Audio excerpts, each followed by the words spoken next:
نحمده ونصلي على رسوله الكريم اما بعد بسم الله الرحمن الرحيم اللهم صل على محمد وعلى آل محمد وبارك وسلم رب اشرح لي صدري ويسر لي امري واحلل عقدة من لساني يفقهوا قولي واجعل لي وزيرا من اهلي آمين یا رب العالمین۔ ناظرین کرام السلام علیکم ورحمۃ اللہ وبرکاتہ۔ اللہ تعالیٰ سے دعا ہے کہ آپ جہاں کہیں بھی ہوں اللہ تعالیٰ آپ سب کو ہم سب کو اپنے حفظ و امان میں رکھے، عافیت و سلامتی عطا فرمائے۔ مطالبات قرآن سیریز کا سلسلہ جاری ہے۔ قرآن حکیم کے منتخب مقامات کا مطالعہ کر رہے ہیں جن کا حاصل یہ ہے کہ دین کا جامع تصور ہمارے سامنے واضح ہو، ہماری دینی ذمہ داری ہم پر واضح ہوں اور ان کو ادا کرنے کا جذبہ بھی ہمارے اندر پیدا ہو اور ان کو ادا کرنے کی عملی شکل اور رہنمائی بھی ہمارے سامنے آ سکے۔ مطالبات قرآن سیریز کو ہم نے 6 حصوں میں تقسیم کیا ہے اور الحمدللہ 3 حصوں کا مطالعہ مکمل ہو چکا ہے۔ پہلے حصے میں کچھ وہ دروس تھے جن کو ہم نے جامع اسباق کہا اور سورۃ العصر سے ان کا آغاز ہوا۔ دوسرے حصے میں ایمان کے موضوع پر کلام ہوا اور کئی دروس ہمارے سامنے آئے۔ تیسرے حصے میں اعمال صالحہ کے حوالے سے کلام ہوا اور کئی دروس ہمارے سامنے آئے۔ آج سے ہم انشاءاللہ تعالی مطالبات قرآن سیریز کے 4تھے حصے کا آغاز کریں گے۔ آئیے باقاعدہ بات کو آگے بڑھاتے ہیں۔ حصہ چہارم ہے اور درس اول، یعنی مطالبات قرآن سیریز کا حصہ چہارم 4تھا حصہ اور درس اول یعنی پہلا درس ہے۔ اس کا موضوع ہے شہادت علی الناس، یعنی لوگوں پر اللہ تعالیٰ کے دین کی گواہی پیش کرنا، اور یہ مطالعہ ہم کریں گے سورۃ الحج آیات 73 تا 78 کی روشنی میں، جو کہ آخری رکوع ہے سورۃ الحج کا۔ تو آج سے ہم مطالبات قرآن سیریز کے 4تھے حصے کا آغاز کر رہے ہیں، اور آپ کو یاد ہوگا کہ سورہ عصر سے مطالعہ شروع ہوا۔ سورہ عصر میں 4 شرائط ہیں جو ہمارے سامنے آتی نجات کی، الا الذین آمنوا وعملوا الصالحات وتواصوا بالحق وتواصوا بالصبر۔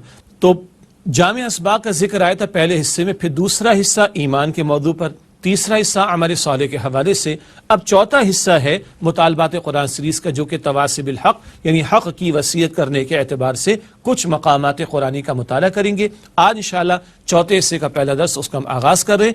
شہادت علی الناس کا موضوع، لوگوں پر اللہ کے دین کی گواہی پیش کرنا، سورہ حج کی آخری آیات 73 تا 78 کی روشنی میں، اور یہ سورہ حج کا آخری رکوع بھی ہے۔ آئیے 4تھا حصہ جس کا ٹائٹل یا موضوع ہے تواصی بالحق، اس کے دروس کا جائزہ لیں۔ آج کا درس ہے شہادت علی الناس کے موضوع پر، اور یہ پوری سیریز کا 18واں درس ہے۔ البتہ یاد رہے کہ ایک درس ایک سے زیادہ نشستوں میں جا کر عام طور پر مکمل ہوتا ہے۔ سورہ حج کے آخری رکوع کا انشاءاللہ مطالعہ کریں گے۔ اس کے بعد جہاد فی سبیل اللہ، اس کی عظمت و اہمیت پہلے ہم پڑھ چکے ہیں، مگر تواصی بالحق کے ذیل میں 4تھے حصے کا دوسرا درس سورہ توبہ کی آیت نمبر 24 کے مطالعے پر مشتمل ہوگا۔ وہاں بھی جہاد فی سبیل اللہ کا مزید بیان آئے گا۔ پھر جہاد و قتال فی سبیل اللہ کا مقصد، یہ سورۃ الصف میں ہم جانیں گے۔ اللہ رب العالمین کا دین غالب ہو، یہ مشن تھا نبی اکرم صلی اللہ علیہ وسلم کا۔ اس کے بعد انقلاب نبوی صلی اللہ علیہ وسلم کا اساسی منہج، اساسی کہتے بنیادی کو اور منہج کہتے ہیں طریقہ کار کو۔ تو انقلاب جو نبی اکرم علیہ السلام نے برپا فرمایا، اس کا بنیادی طریقہ کار کیا تھا، اس پر کلام ہوگا سورہ جمعہ کی آیات کی روشنی میں۔ اور پھر جہاد سے اعراض کی سزا نفاق، یعنی جہاد فی سبیل اللہ کے عمل سے فرار اختیار کرے اس کی سزا نفاق ہے، یہ کلام ہم کریں گے سورۃ المنافقون کی آیات کی روشنی میں۔ تو یہ 5 دروس ہیں جو 4تھے حصے میں ہمارے سامنے آئیں گے تواصی بالحق کے ذیل میں۔ آج اس 4تھے حصے کا پہلا درس شہادت علی الناس سورہ حج کے آخری رکوع کے بیان پر مشتمل ہوگا۔ اب آئیے باقاعدہ اس درس کا آغاز کریں۔ اعوذ باللہ من الشیطان الرجیم، بسم اللہ الرحمن الرحیم۔ یا ایھا الناس ضرب مثل فاستمعوا له ان الذین تدعون من دون اللہ لن يخلقوا ذبابا ولو اجتمعوا له وَإِن يَسْلُبْهُمُ الذُّبَابُ شَيْئًا لَا يَسْتَنقِذُوهُ مِنْهُ ضَعُفَ الطَّالِبُ وَالْمَطْلُوبُ۔ یہ سورہ حج کی ایک آیت ہم نے آپ کے سامنے تلاوت کی، آگے ترجمہ تشریح بھی آپ کے سامنے رکھیں گے، باقاعدہ درس کا سلسلہ آگے بڑھے گا۔ البتہ ہمیشہ کی طرح پہلے اس درس کے بھی تمہیدی نکات کو آئیے جاننے کی کوشش کرتے ہیں۔ آیات کا تجزیہ کرتے ہیں۔ سورہ حج کی آیات 73 تا 76 4 آیات کل نوع انسانی کے لیے دعوت ایمان، تمام انسانوں سے اللہ تعالیٰ کا خطاب ہے۔ آیت نمبر 73 میں توحید باری تعالیٰ، آیت نمبر 74 میں رسالت کا موضوع، اور آیت نمبر 75 میں آخرت کا تذکرہ انشاءاللہ تعالیٰ ہمارے سامنے آئے گا۔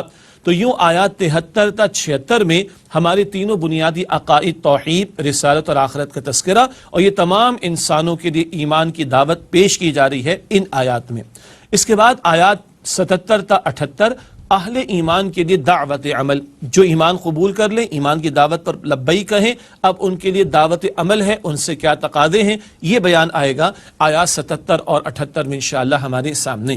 یہ تو آیات کا تجزیہ ہوا جن کا اس درس میں انشاءاللہ مطالعہ ہم کریں گے۔ اب آئیے آیات پر غور و فکر کریں اور باقاعدہ مطالعہ شروع کرتے ہیں۔ سورہ حج کی آیت نمبر 73 سے آئیے اس کا ترجمہ۔ یا ایھا الناس، اے لوگو، ضرب مثل، ایک مثال بیان کی گئی، فاستمعوا لہ، پس اسے غور سے سنو۔ ان الذین تدعون من دون اللہ، بے شک وہ ہستیاں جن کو تم اللہ کے سوا پکارتے ہو، لن یخلقوا ذبابا، وہ ہرگز نہیں بنا سکتی ایک مکھی، ولو اجتمعوا لہ، اگرچہ وہ سب اس کے لیے جمع ہو جائیں۔ وَإِن يَسْلُبْهُمُ الذُّبَابُ شَيْئًا، اور اگر مکھی ان سے کوئی شے چھین لے، لا يَسْتَنقِذُوهُ مِنْ، وہ ہستیاں اسے چھڑا نہیں سکتی۔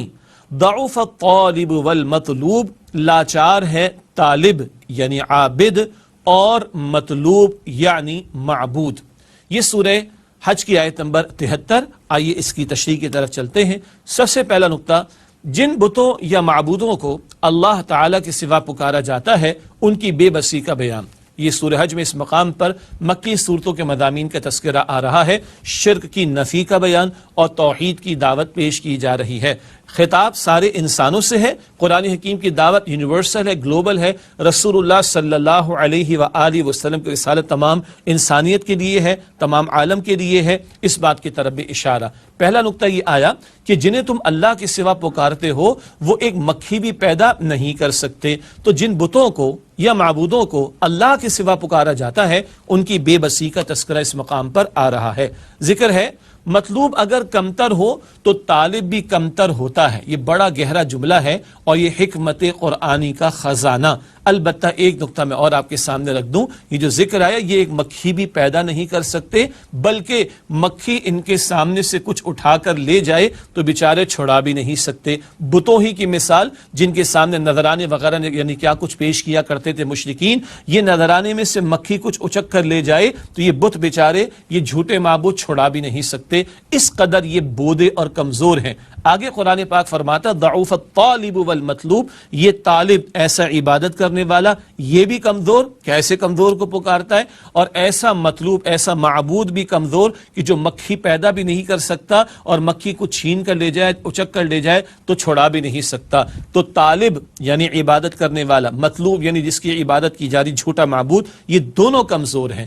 اب اس کے ذیل میں حکمت قرآنی کا بڑا گہرا قیمتی خزانہ ہے، وہ نقطہ یہ ہم آپ کے سامنے رکھ رہے ہیں کہ مطلوب اگر کمتر ہو تو طالب بھی کمتر ہوتا ہے۔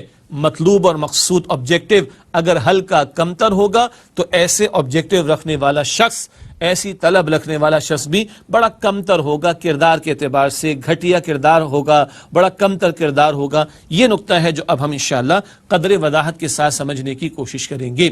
ڈاکٹر رفیع الدین مرحوم کی وضاحت، یہ علامہ اقبال کے کلام کے حوالے سے شارحین میں سے ایک بڑی مشہور شخصیت ہیں، اور ہمارے ساتھ ڈاکٹر اسرار صاحب رحمۃ اللہ علیہ نے بھی ان کا خاصا تذکرہ فرمایا۔ یہ طالب اور مطلوب کا کمزور ہونا، اس کے تعلق سے ڈاکٹر رفیع الدین مرحوم نے بڑی قیمتی وضاحت فرمائی ہے۔ وہ لکھتے ہیں انسان کہلانے کا حقدار وہی ہے جس کا حیوانی تقاضوں سے بلند تر کوئی مقصد، مطلوب یا نصب العین ہو۔ انسان وہی انسان کہلائے گا جو حیوانی تقاضوں سے بڑھ کر سوچے، ورنہ انسان جس میں روح پھونکی گئی ہے، جسے خلافت دی گئی ہے، جسے اشرف المخلوقات بنایا گیا ہے، جسے احسنی تقویم اللہ نے بہترین اندازے میں پیدا کیا، جس کو اللہ تعالیٰ نے تکریم عطا فرمائی، جس کے سامنے اللہ نے فرشتوں کو جھکایا، یہ انسان بھی کھائے پیے موج اڑائے محض جانوروں کی طرح، تو وہ انسان کہلانے کا کہاں مستحق ہے؟ تو انسان کہلانے کا حقدار وہی ہے جس کا حیوانی تقاضوں سے بلند تر کوئی مقصد، مطلوب یا نصب العین ہو۔ نصب العین اگر پست ہو تو اس کے حصول کے لیے سعی و جہد کے نتیجے میں ایک پست سیرت و کردار وجود میں آتا ہے۔ مقصود اور نصب العین اگر کمتر اور گھٹیا ہوگا تو اس کے حصول کی کوشش کرنے والے کا کردار بھی بڑا گھٹیا، پست اور کمتر سامنے آئے گا۔ دولت ہی اگر مقصود ہے تو کردار بھی گھٹیا آئے گا، قتل کر کے کماؤ، اپنوں کے گلے کاٹ کر کماؤ، لوگوں کو لوٹ کر کماؤ، ملاوٹ کر کے کماؤ، لوگوں کو جھوٹ بول کر بے وقوف بنا کر کماؤ، لوگوں کو دھوکہ دے کر کماؤ، گھٹیا کردار ہے نا۔ کیوں یہ گھٹیا کردار سامنے آ رہا ہے؟ مقصد صرف مال ہی مال جمع کرنا۔ اگر نسب العین پست ہوگا تو اس کے حصول کی جو کوشش ہوگی اس کے نتیجے میں کردار بھی بڑا پست اور گھٹیا سامنے آئے گا۔ یہ بڑا قیمتی نکتہ، آئیے اس کی اور وضاحت کو ہم جاننے کی کوشش کریں۔ جس کا نسب العین محض اپنی ذات ہو تو ایسا شخص خود غرض ہوگا، یہ تو کبھی ماں باپ کو بھی بوجھ سمجھے گا، گھر سے نکال کر پھینک دے گا یا بہت سے اولڈ ہاؤس میں ڈال دے گا۔ جس کا نسب العین محض اپنی ذات، اپنا مفاد، اپنا فائدہ، وہ اپنوں سے قطع تعلقی بھی کرے گا، اپنوں کو بیچ بھی ڈالے گا، اپنوں کو لوٹ بھی لے گا، اپنوں سے فراڈ بھی کر ڈالے گا۔ کیوں؟ گھٹیا مقصود ہے تو کردار بھی گھٹیا سامنے آئے گا۔ مقصود اپنی ذات اور اس کا فائدہ ہے تو اس کے لیے جو اسٹرگل اور کوشش بھی ہوگی، گھٹیا کردار وہ پروڈیوس کر رہی ہوگی۔ تو کمتر مقصد ہوگا، کمتر اور گھٹیا کردار ہوگا۔ ذات تک محدود ہے مقصود تو کردار بھی خود غرضی والا ہی سامنے آئے گا۔ ہے نا یہ آج کل کے معاملات؟ جس کا نسب العین اپنی قوم، برادری یا وطن کی سربلندی ہو وہ پہلے شخص سے بہتر ہوگا۔ ایک شخص کہتا ہے نہیں اپنی ذات سے آگے بڑھ کر بھائی اپنی قوم کا بھی سوچو، اپنی برادری کا سوچو، وطن کا سوچو، تو نسبتاً یہ بہتر کردار ہوگا۔ کیوں؟ اب نسب العین ذرا بلند تر ہے تو کردار بھی نسبتاً بہتر ہوگا۔ نسب العین کم تر تو کردار بھی کم تر، نسب العین اگر بلند تو کردار بھی نسبتاً بلند اور بہتر ہوگا۔ تو پہلے والے کے مقابلے میں ایسے کا کردار کہ جو قوم کے بارے میں، وطن کے بارے میں، برادری کے بارے میں، دوسروں کے بارے میں کوئی فکر رکھتا ہے، سوچتا ہے، تو یہ کردار پہلے کردار سے نسبتاً بہتر ہوگا۔ بہت سادہ سی بات ہے۔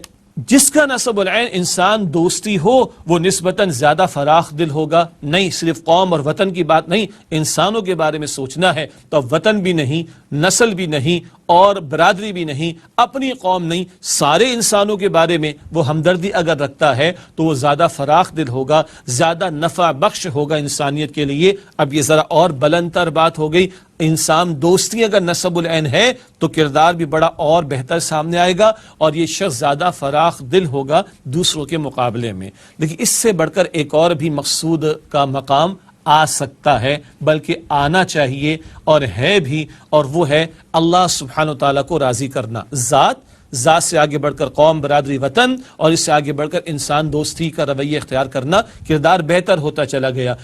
نسب العین پست تو کردار بھی پست، نسب العین بلند تو کردار بھی بلند۔ بلند ترین کردار کہاں آئے گا؟ جب مقصود اللہ سبحانہ وتعالیٰ کی رضا ہو۔ ایک وقفہ لیتے ہیں اور پھر اس نقطے کو انشاءاللہ وقفے کے بعد جاری رکھیں گے۔ ملاقات ہوتی ہے ایک وقفے کے بعد۔ السلام علیکم ورحمۃ اللہ وبرکاتہ۔ السلام علیکم ورحمۃ اللہ وبرکاتہ۔ ناظرین خوش آمدید کہتے ہیں آپ کو۔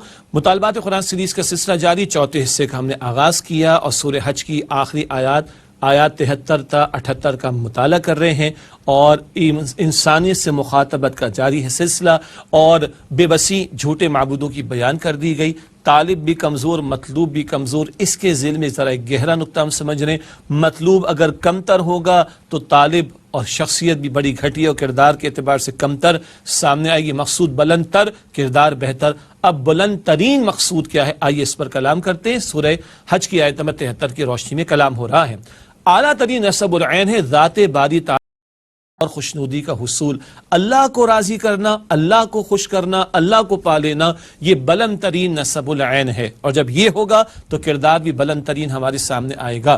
جس کی رسائی یہاں تک ہو گئی، اب ایسا انسان صرف انسانیت سے نہیں جملہ مخلوقات سے محبت کرتا ہے۔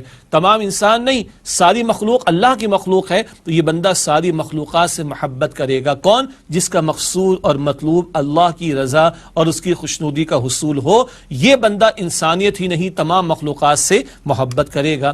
انسان کو اپنی زندگی کسی گھٹیا اور پست نسب العین کے لیے نہیں برباد کرنی چاہیے۔ انگریزی میں کہا جاتا ہے نیور سیٹل فار دا لیس، اور میں عرض کیا کرتا ہوں rather go for the best. تو کمتر نہیں، بہترین کی طرف پیش قدمی کا معاملہ ہونا چاہیے، تو گھٹیا نہیں، اعلیٰ ترین نسب العین پیش نظر رکھنا چاہیے، تو کردار بھی بہترین اور بلند ترین سامنے آئے گا۔ اعلیٰ ترین نسب العین اللہ کی رضا جوئی ہے۔ قرآن پاک ہمیں بتاتا ہے سورۃ بقرہ آیت نمبر 165 میں والذین آمنوا اشد حبا للہ، اور جو ایمان لائے وہ اللہ کی محبت میں بڑے پکے ہوتے ہیں، ان کی شدید ترین سب سے بڑھ کر محبت اللہ کے لیے، کیوں؟ وہ رب العالمین ہے، ہم پڑھ چکے سورۃ الفاتحہ میں، کروڑ کروڑ نعمت عطا فرمانے والا ہے، اور جو رب سے محبت کرے گا مخلوق سے محبت کرے گا، انسان نہیں دیگر مخلوقات سے بھی محبت کرے گا، ان کو بھی نفع پہنچانے کی کوشش کرے گا، یہ ہے بلند ترین نسب العین، اور یہ نسب العین انبیاء علیہ السلام کا تھا، سب سے بڑھ کر محمد مصطفیٰ صلی اللہ علیہ وسلم نے اس نسب العین کے مطابق ہمارے سامنے پوری زندگی رکھی، وہ رحمت للعالمین قرار پائے، اور قرآن پاک بتاتا لقد کان لکم فی رسول اللہ اسوۃ حسنہ، تمہاری رسول اللہ علیہ السلام کی زندگی میں بہترین نمونہ موجود ہے۔ تو اعلیٰ ترین نسب العین ہے اللہ تعالیٰ کی رضا کو حاصل کرنے کا معاملہ، اللہ تعالیٰ یہ نسب العین مجھے اور آپ کو عطا فرمائے، وہی مقصود اول، وہی مطلوب اول، یہ جتنا پیش نظر رہے گا معاملہ، ہمارے معاملات درست ہوں گے، مخلوق خدا کے ساتھ ہمارے رویے درست ہوں گے، اور ہماری ذات ایک بلند ترین کردار پیش کرے گی، اور ہماری ذات دوسروں کے لیے نفع کا باعث ہوگی۔ اللہ ہم سب کو اس کی توفیق عطا فرمائے۔ یہ سورہ الحج کی آیت نمبر 73، اور اس میں شرک کی نفی کا تذکرہ کرتے ہوئے ایک بڑا گہرا نقطہ ہمارے سامنے آیا، جیسا نسب العین ویسا کردار، اعلیٰ نسب العین اعلیٰ کردار، پست نسب العین پس کردار سامنے آئے گا۔ اگلی آیت سورہ حج کی آیت نمبر 74 ارشاد ہوا ما قدر اللہ حق قدری، انہوں نے اللہ کو پہچانا نہیں جیسا کہ اس کو پہچاننے کا حق تھا، ان اللہ لقوی عزیز، بے شک اللہ قوت والا زبردست ہے۔ یہ سورہ حج کی آیت نمبر 74۔ آئیے اس کی تشریح کی طرف چلتے ہیں۔ شرک کی بنیادی وجہ معرفت الہی کا فقدان ہے۔ بندے شرک میں مبتلا کیوں ہو جاتے ہیں؟ اللہ تعالیٰ کی معرفت حاصل نہ ہونے کی وجہ سے۔ جیسے دنیا میں کچھ مرتبہ اگر اوریجنل اویلیبل نہیں ہوتا، اوریجنل شے اصل شے دستیاب نہیں ہوتی، تو لوگ آرٹیفیشل پر اکتفا کر لیتے ہیں، لوگ جعلی شے پر ہی اکتفا کر لیتے ہیں۔ اگر اللہ کی معرفت سامنے نہ ہو اور اس کا فقدان اور کمی ہو تو بندے مخلوق میں سے کسی کو معبود کا درجہ دے دیتے معاذ اللہ۔ تو شرک کی بنیادی وجہ معرفت الہی کا فقدان ہے، انہوں نے اللہ کو نہیں پہچانا جیسا کہ اس کو پہچاننے کا حق تھا۔ رہا اللہ کو پہچاننے کا معاملہ، سورہ آل عمران کا درس ذہن میں رکھیے گا، آیت کی جمع آیات نشانیاں نا، اس کائنات میں نشانیاں موجود ہیں، غور و فکر کریں گے اللہ کو پالیں گے۔ سورہ الفاتحہ میں تو سلیم الفطرت انسان کے جذبات کی ترجمانی سامنے آ گئی، غور و فکر کرو گے اس مقام پر پہنچو گے، اس نقطے پر پہنچو گے، اعتراف کرو گے الحمدللہ رب العالمین۔ سورہ آل عمران کے درس میں کیا تھا؟ ایمان عقلی موجود ہے فطرت میں، اور ایمان سمعی مل جائے تو نور علی نور والی بات، اور شعوری حقیقی ایمان پورا ہو جاتا ہے۔ مگر رب کی معرفت نہ ہو تو بندہ شرک میں مبتلا ہو جاتا ہے۔ اگلا نقطہ، اللہ کو بھی عام دنیاوی بادشاہوں پر قیاس کر کے مختلف عقائد اور تصورات گھڑ لیے گئے۔ جیسے عام تصور رہا ماضی میں، تاریخ میں، بادشاہوں کو خوش کرنا ہے تو ان کے شہزادے ہوتے ہیں، ان کی شہزادیاں ہوتی ہیں، ارے ان کو خوش کرو گے بادشاہ سلامت خوش ہو جائیں گے معاذ اللہ۔ اللہ کو خوش کرنا ہے، یہ دیوی ہیں دیوتا ہیں، ان کو خوش کرو گے تو اللہ خوش ہو جائے گا۔ انا للہ و انا الیہ راجعون۔ ایسے بگڑے ہوئے بھونڈے عقائد گھڑے گئے جیسے کہ عام دنیاوی بادشاہوں کا معاملہ ہوا کرتا ہے، ایسے ہی معاملہ خالق کائنات کے بارے میں لوگوں نے گھڑا اور شرکیہ طرز عمل میں مبتلا ہو گئے۔ یہ سب اللہ کی معرفت کی کمی کی وجہ سے ہوتا ہے۔ شرک کی ایک صورت یہ بھی ہے کہ انسانوں کی اکثریت نے اللہ کے بجائے دولت، شہرت، اقتدار، قوم یا وطن کو مطلوب بنا لیا۔ آپ کو یاد ہوگا پہلے حصے میں جناب لقمان کی وصیتوں کا ہم نے مطالعہ کیا تھا، اس مطالبات قرآن سیریز کے پہلے حصے میں سورہ لقمان کا دوسرا رکوع، اور اس کے ذیل میں بعد میں ہم نے شرک کی حقیقت اور اس کی اقسام پر کلام کیا، اور یہ بات بھی ہم نے جانی کہ کبھی دولت کا بت تراش کر، کبھی شہرت کا بت تراش کر، کبھی اقتدار کی وجہ سے، کبھی اور کسی معاملے کو وہ درجہ دے دیا جاتا ہے محبت کے اعتبار سے، اطاعت کے اعتبار سے، محنت کرنے کے اعتبار سے، جو تقاضا محبت کا اور اطاعت کا اللہ سبحانہ وتعالیٰ کا ہے۔ تو کئی مرتبہ ایک بڑی تعداد انسانوں کی اللہ تعالیٰ کی بجائے دولت، شہرت، اقتدار، قوم یہ وطن کو مطلوب بنا لیتی ہے۔ ایسی محبت دوسروں سے ہو جاتی جیسے کہ اللہ کے ساتھ ہونی چاہیے، ایسی دوسروں کی اطاعت کی جاتی جیسے کہ اللہ کی اطاعت کا معاملہ ہونا چاہیے۔ یوں اللہ کی معرفت کی کمی، اس کے فقدان کی وجہ سے بھی ایک بڑی تعداد شرک میں مبتلا ہوا کرتی ہے۔ اگلی آیت ہے آیت نمبر 75. اب اس میں تذکرہ آ رہا ہے رسالت کے حوالے سے. پہلی 2 آیات میں شرک کی نفی کا تذکرہ آ گیا، توحید کی دعوت گویا کہ ہمارے سامنے آ گئی. اب دوسرا بنیادی عقیدہ ہمارا وہ رسالت کے تعلق سے آیت نمبر 75 میں اس کا ذکر ہے. اللہ یستفی، اللہ چن لیتا ہے، من الملائکۃ رسلا ومن الناس، فرشتوں اور انسانوں میں سے رسول. ان اللہ سمیع بصیر، بے شک اللہ سننے والا دیکھنے والا ہے. یہ آیت نمبر 75 ہے سورہ حج کی. فلسفہ رسالت کے تعلق سے بڑا اہم نقطہ ہمارے سامنے آ رہا ہے. لفظ آیا یستفی، اسی سے لفظ ہے استفاء، اور محمد مصطفیٰ صلی اللہ علیہ وسلم. استفاء کا معنی چن لینا، تو چوز انگلش میں کہا جائے گا. رسول بننے کی سعادت محنت سے نہیں بلکہ اللہ تعالیٰ کے فضل سے حاصل ہوتی ہے. کوئی شخص اپنی محنت سے کبھی رسول نہ بن سکتا تھا. یہ اللہ تعالیٰ کے چن لینے پر موقوف ہے. اللہ چوز کر لیتا ہے، اللہ چن لیتا ہے رسولوں کو، جن کے ذریعے اللہ مخلوق تک پیغام اپنا پہنچاتا ہے. تو رسول بننے کی سعادت یہ محنت سے نہیں ملتی، اللہ تعالیٰ کے فضل سے ہی حاصل ہوا کرتی ہے. اگلا نقطہ، اللہ سمیع اور بصیر ہے. اس کے برعکس انسانوں کے لیے ممکن نہیں کہ وہ اللہ تعالیٰ کی بات سننے کا تحمل کر سکیں یا اللہ تعالیٰ کو دیکھ سکیں. اللہ سب کچھ سنتا ہے، از خود سنتا ہے. اللہ تعالیٰ سب کچھ دیکھتا ہے، از خود دیکھتا ہے. ہاں، ہماری سننے کی صلاحیت بھی اللہ تعالیٰ کی عطا کردہ، ہماری دیکھنے کی صلاحیت بھی اللہ تعالیٰ کی عطا کردہ. تو ہاں، ہم تھوڑا بہت سن سکتے ہیں، سب کچھ نہیں سن سکتے. ہم تھوڑا بہت دیکھ سکتے ہیں، سب کچھ نہیں دیکھ سکتے. اللہ سب کچھ سنتا ہے، اللہ تعالیٰ سب کچھ دیکھتا ہے، اللہ تعالیٰ سب کچھ خوب جانتا ہے.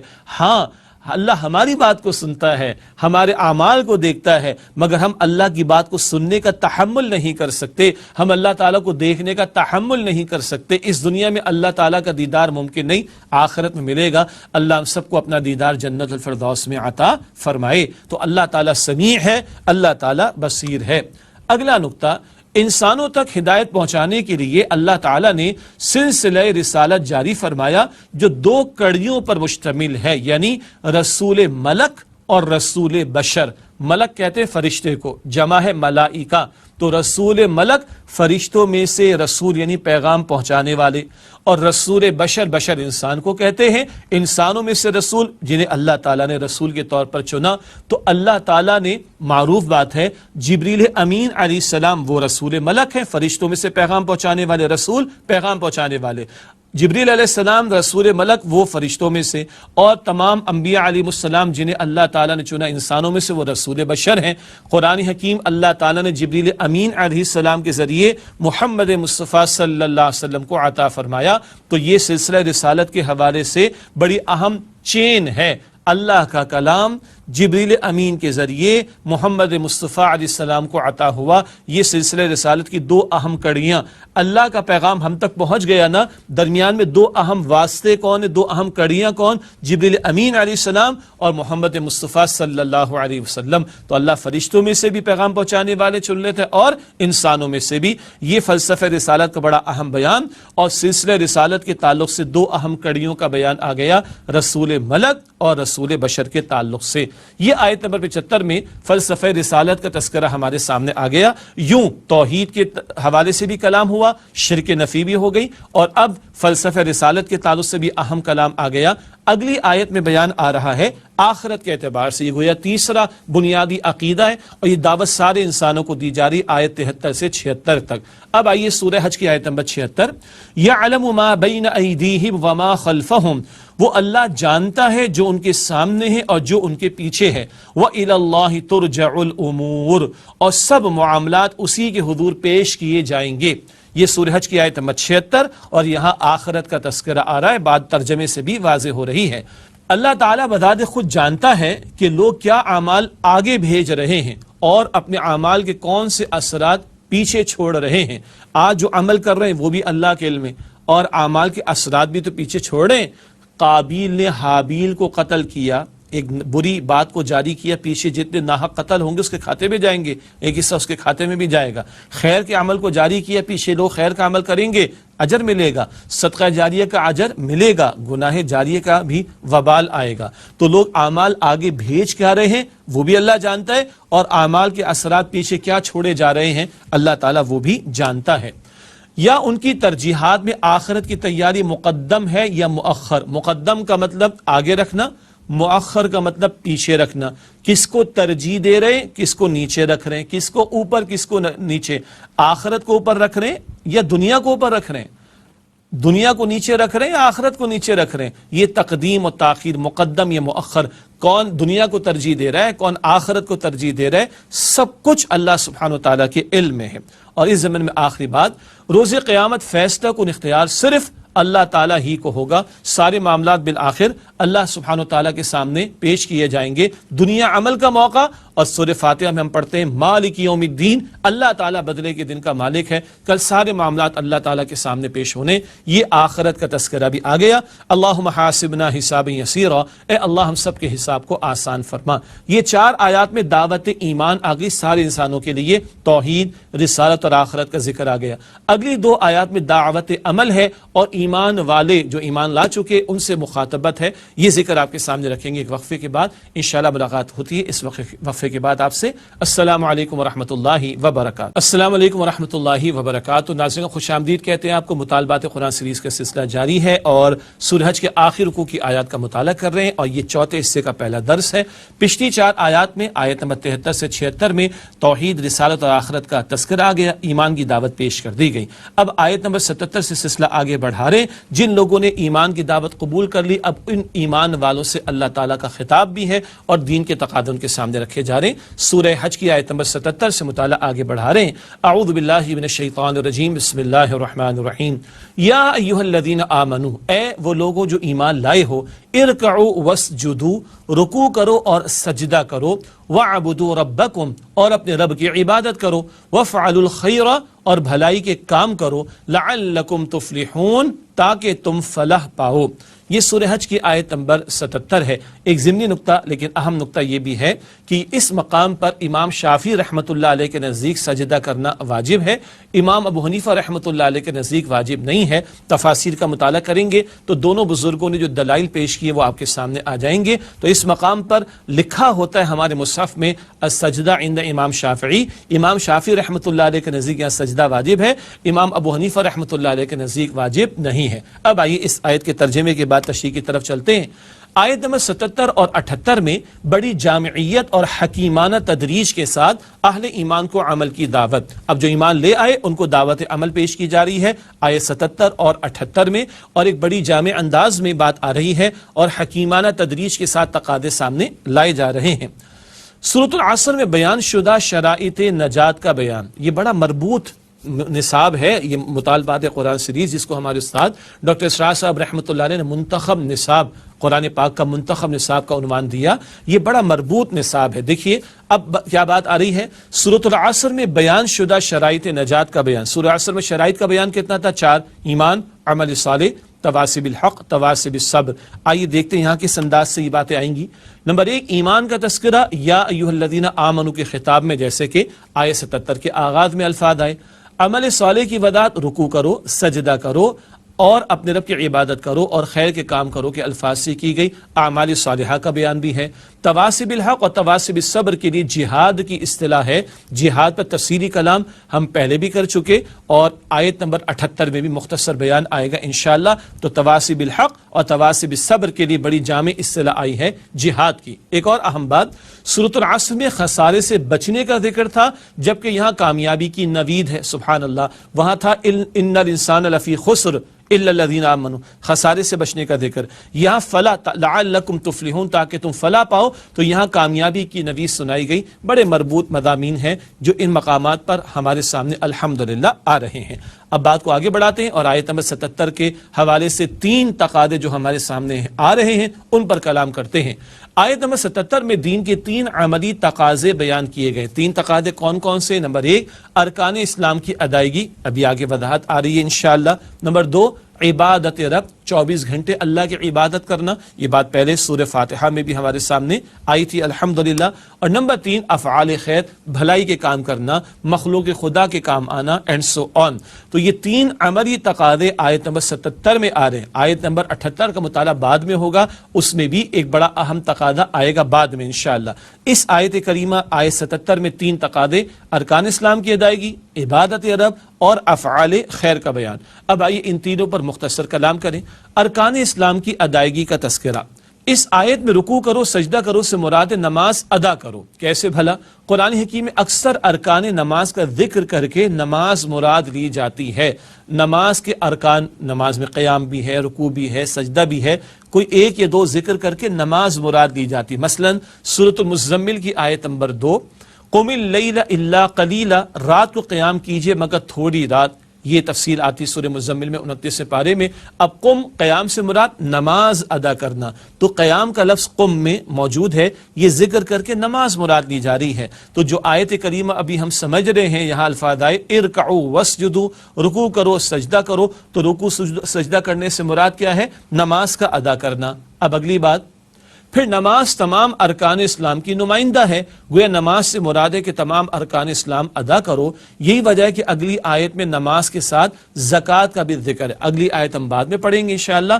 تو ارکان اسلام میں نماز بھی ہے، زکوٰۃ بھی ہے، روزہ بھی ہے، حج بھی، بڑی بڑی عبادات، یہ بڑی بڑی 4 عبادات ہیں، ان کی نمائندگی کرتی نماز جو روزانہ 5 وقت فرض ہے۔ تو نماز سے مراد کیا ہے؟ ارکان اسلام کا ادا کرنا، اور جب اگلی آیت کا مطالعہ کریں گے تو وہاں نماز کا تذکرہ بھی آئے گا اور زکوٰۃ کا بھی۔ یوں کامیاب ہونے کے لیے ایمان والوں کو کہا جا رہا ہے رکوع کرو سجدہ کرو، مراد نماز بھی اور مراد ارکان اسلام ادا کرنا بھی، جو پلرز آف اسلام ہیں۔ اگلا بیان عبادت رب کے تعلق سے۔ عبادت رب کو انسانوں اور جنوں کی تخلیق کا مقصد قرار دیا گیا، یہ بات ہم نے پہلے بھی سمجھی اور سورۃ الفاتحہ کے درس میں بھی ہم نے تفصیلاً جانا۔ ایاک نعبد، سارے انسان اور سارے جنات ان کو کیوں پیدا کیا گیا؟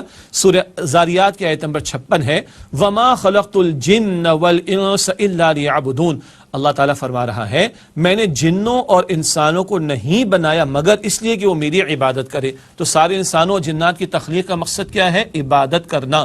ایک اور اہم بات پہلے بھی ہم نے سمجھا، نماز کا ذکر الگ، رکوع سجدہ، نماز کا ذکر الگ اور عبادت کا ذکر اس مقام پر علیحدہ کیا گیا ہے۔ چنانچہ عبادت رب سے مراد ہے زندگی کے ہر گوشے میں دلی آمادگی کے ساتھ اپنے رب کی کلی اطاعت کرنا۔ یاد آیا؟ عبادت 2 باتوں کا مجموعہ، سورہ فاتحہ میں بھی جانا تھا اور حقیقت و اقسام شرک کی تفصیلات میں بھی جانا تھا۔ انتہائی درجے کی محبت اور مکمل اطاعت، ان 2 باتوں کو جمع کریں تو یہ اللہ کی عبادت ہے۔ عبادت رب سے مراد زندگی کے ہر گوشے میں دلی آمادگی کے ساتھ اپنے رب کی کلی اطاعت کرنا۔ یہ پوری زندگی میں عبادت مطلوب ہے، نماز الگ ہے، زکوٰۃ روزہ حج الگ، یہ عبادات ہیں اور عبادت 24 گھنٹے مطلوب ہے۔ یہ ہیں دین کے تقاضے جو ہمارے سامنے آ رہے ہیں۔ ارکان اسلام عبادات ہیں جو انسان کو پوری زندگی میں اللہ تعالیٰ کی عبادت کے لیے تیار کرتے ہیں۔ ارکان اسلام میں 4 اہم عبادات ہیں نا، نماز، زکوٰۃ، روزہ، حج۔ نماز اللہ کی یاد دہانی کراتی ہے، روزہ ضبط نفس کی مشق کراتا ہے، زکوٰۃ مال کی محبت نکالتی ہے، حج میں ساری عبادتوں کا ایک جوہر جمع ہو جاتا ہے۔ حج میں اللہ کے لیے ذکر ہے نماز کی طرح، اللہ کے لیے مشقتوں کو جھیلنا ہے روزے کی طرح، مال خرچ کرنا ہے زکوٰۃ کی طرح۔ یہ عبادات جو ہیں بڑی بڑی، یہ پوری زندگی میں اللہ تعالیٰ کی عبادت کے لیے ہمیں تیار کرتی ہیں۔ تو نماز کا تقاضا الگ ہے، عبادات کا تقاضا الگ ہے، اور اللہ تعالیٰ کی عبادت کا تقاضا الگ ہے جو 24 گھنٹے مطلوب ہے۔ یہ 2 اہم باتیں ہو گئیں، ارکان اسلام کی ادائیگی کا ذکر آیا اور عبادت رب کا ذکر آیا۔ اس آیت کریمہ میں تیسری بات آئی تھی وَفْعَلُوا الْخَيْرَ، اور بھلائی کے کام کرو۔ افعال خیر سے کیا مراد ہے؟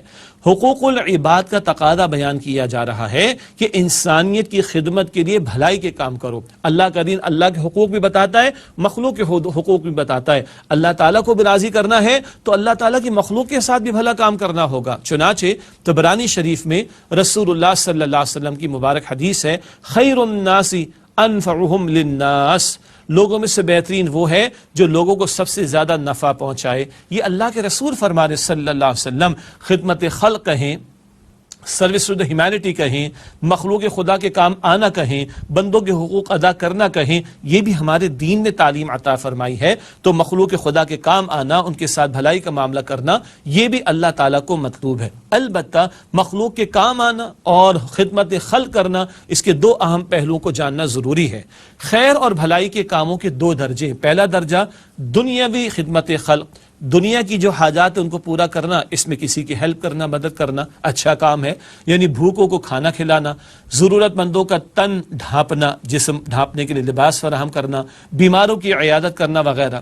دنیا میں اعلیٰ ترین خدمت خلق عادلانہ نظام کا قیام ہے، مخلوق کو کھلانا پلانا لباس دینا اہم کام ہے، مگر ظالمانہ نظام اگر موجود ہو تو وہ اور بھوکے پروڈیوس کرے گا اور محتاج پروڈیوس کرے گا۔ اس ظلم کے نظام کو ختم کیا جائے تو یہ مخلوق خدا کی سب سے بڑی خدمت ہوگی، تو لوگوں کو جینے کا موقع ملے گا۔ اور ہاں، جینے کا موقع ملے گا تو اللہ کی عبادت کر سکیں گے نا، پیٹ میں کچھ جائے گا، سچی بات ہے، جینے کا موقع ملے گا، حق ملے گا تو اللہ کو یاد کریں گے، تو انسانیت پر عدل کا نظام قائم ہو۔ یہ تو پیغمبروں کا مشن تھا، یہ محمد مصطفیٰ کا مشن تھا صلی اللہ علیہ وسلم۔ تو روٹی کپڑا مکان یہ حاجات بھی پوری کی جائیں، مگر اس سے بڑھ کر ظالمانہ نظام کے خاتمے اور عادلانہ نظام کے قیام کی جد و جہد کی جائے، یہ ایک خدمت خلق ہے دنیاوی اعتبار سے، اور یہ بھی بڑا اہم کام ہے۔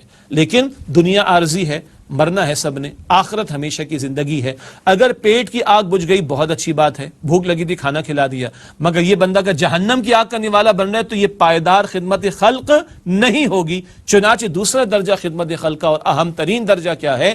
اخروی خدمت خلق، اخروی آخرت کے اعتبار سے، یعنی لوگوں کو جہنم کی آگ سے بچانے اور ان کی عاقبت سنوارنے کے لیے انہیں نیکی کی تلقین کرنا اور برائی سے روکنا، نیکی کا حکم دینا، بدی سے روکنا پڑھتے آئے ہیں۔ جناب لقمان نے بھی بیٹے کو وصیت کی تھی، اور حق کی دعوت دینا یہ آگے بھی ذکر آئے گا۔